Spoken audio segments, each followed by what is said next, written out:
Hi வணக்கம் friends.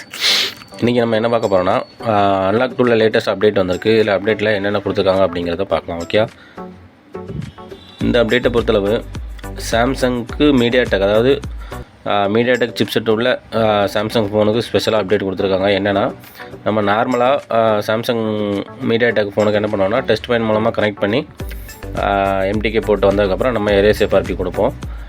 இல்லைன்னா volume plus minus நம்ம ப்ரெஸ் பண்ணும்போது மீடியாடெக் போட்டு எடுக்கும். அப்படியும் ஒரு சில செட்டு பீரோ மோட்லேருந்து நம்மளுக்கு எஃப்ஆர்பி ரிலீஸ் ஆகும். இந்த அப்டேட்டில் என்ன கொடுத்துருக்காங்கன்னா, நம்ம நார்மலாக செட்டை எம்டிபி மோடில் கனெக்ட் பண்ணிவிட்டு இந்த என்டர் டவுன்லோட் அப்படிங்கிற ஒரு ஆப்ஷன் கொடுத்துருக்கு இல்லையா, இதில் கிளிக் பண்ணோம்னா நம்ம டவுன்லோட் மோடில் என்ட்ரு ஆயிரும். என்ட்ரு ஆனதுக்கப்புறம் நம்ம அடுத்த ஸ்டெப் என்னென்னா, இதில் பார்த்தீங்கன்னா மாடல் டைப் பண்ணிவிட்டு கீழே ஃபோர்ஸ் டவுன்லோட் டு பீரோம் அப்படிங்கிற ஒரு இருக்குது. அதில் கிளிக் பண்ணிவிட்டு நீங்கள் நார்மலாக பீரோம் எரேஸ் எஃப்ஆர்பி கொடுத்துட்டிங்கன்னா டவுன்லோட் மோட்லேயே உங்களுக்கு எஃப்ஆர்பி எரேஸ் ஆயிரும். இது குறிப்பிட்ட மாடல் கொடுத்துருக்காங்க. என்னென்ன மாடலுங்கிறத அதிலே மென்ஷன் பண்ணியிருக்காங்க அப்டேட்லேயே, நீங்கள் பார்த்து தெரிஞ்சுக்கோங்க. ஓகே ஃப்ரெண்ட்ஸ், பாய்.